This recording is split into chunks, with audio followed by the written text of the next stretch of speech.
L'histoire vraie ou pas de Pierre Bellemare. Catastrophiques Jeux Olympiques donc. En 1900, la France organise ses premiers Jeux Olympiques à Paris. La manifestation, dans sa forme moderne, existe alors depuis seulement 4 ans. Les premiers Jeux Olympiques s'étant tenus à Athènes en 1896. Créé par le baron Pierre de Coubertin, véritable passionné de sport, lui-même champion de France. Champion de France de quoi? Hein? Pierre de Coubertin. De bowling. Non, de tir au pistolet. Tir au pistolet. La rencontre sportive apparaît à l'époque comme inédite du fait de son caractère international. Et ces deuxièmes Olympiades de l'ère moderne vont être marquées par un amateurisme remarquable.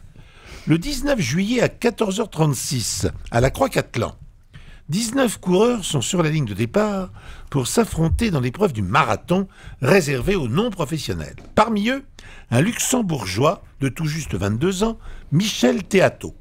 Le parcours de 40 km 260 s'effectue sur les boulevards de ceinture sous une chaleur suffocante. C'en sera trop pour la majorité des participants qui abandonnent tour à tour, vaincus par le soleil et l'épuisement.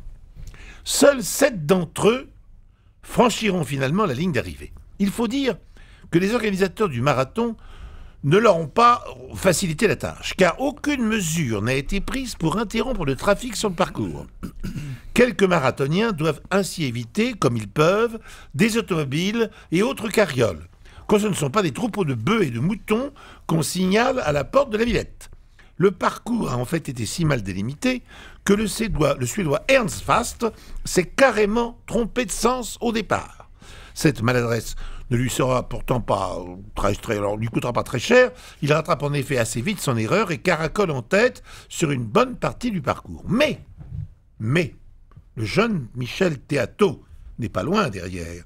Course difficile, on raconte qu'au bout de quelques kilomètres, accablé de chaleur, le champion se serait arrêté à la terrasse d'un café pour avaler 2 bocs de bière. Michel Théato accélère le pas.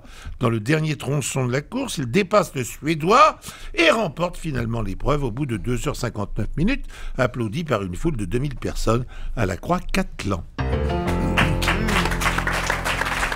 Merci Pierre Bellemare. On a vraiment revécu ces Jeux Olympiques grâce à vous. Ah, on y était. Hein. On y était, mais vraiment. Moi, j'étais à 2 doigts d'aller sur le podium chercher une médaille. Moi. Les bœufs, tout ça, à la Villette. Les bocs de bière. Alors, Amanda Lear, est-ce que vous y croyez?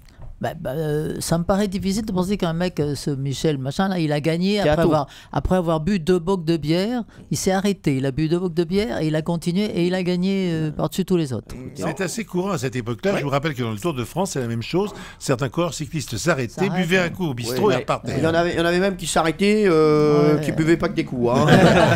Et ils repartaient très vite après. Hein. Donc, ceci dit, évidemment, si les autres allaient en sens inverse, etc. Thomas Hervé. Ouais, non, c'est désaltérant la bière. Donc, merci, très belle analyse. Camille Combal. Moi, je pense que tout est vrai. Merci. Valérie Bénet. Non, moi je crois à tout sauf évidemment à cette halte bière là qui me semble un peu étonnante. S'il n'y a pas la halte à la bière, l'histoire. Oui, mais non, si, est-ce qu'il y a les bœufs, il y a tout ça. Oui, mais c'est ça, mais c'est pas Interville. Yann Kefelec. Exactement, je suis totalement d'accord avec vous. Moi, je ne crois qu'à la halte à la bière. C'est ça qui est le sel de l'histoire. Exactement. Et évidemment, c'est vrai. Entre écrivains, on se comprend. Voilà. On n'a même pas besoin de se parler, on peut même s'écrire, Yann. Si vous avez eu des prix, vous, pour vos ouvrages? J'ai quelques prix, bien sûr. Ouais. J'ai le prix est prix unique. J'ai eu comme moi. Voilà. 6,90 €. Voilà, très bien. Pierre Bellemare, vous nous avez raconté une histoire avec cet arrêt bière. Alors, Amélie, qui joue avec nous, qui est consultante administrative, d'ailleurs, on dit, et non pas administratif, parce que je déteste les tifs. Et Amélie, vous pensez que l'histoire de Pierre Bellemare est fausse, hein, c'est ça? Oui, tout à fait. Alors, Pierre. Eh bien, cette histoire qui n'a pas reçu le prix Goncourt est totalement vraie. Il n'y a pas la moindre invention là-dedans. Vous savez, c'était assez courant à l'époque que les sportifs s'arrêtent pour boire. Les cyclistes le faisaient, les coureurs le faisaient aussi. Et évidemment, les bistrotiers étaient trop contents d'offrir la bière. Ils n'avaient pas besoin de leur bien sûr. Et je rappelle que la bière, ça désaltère. C'était une phrase de Thomas Hervé. Avec modération. Il faut se souvenir.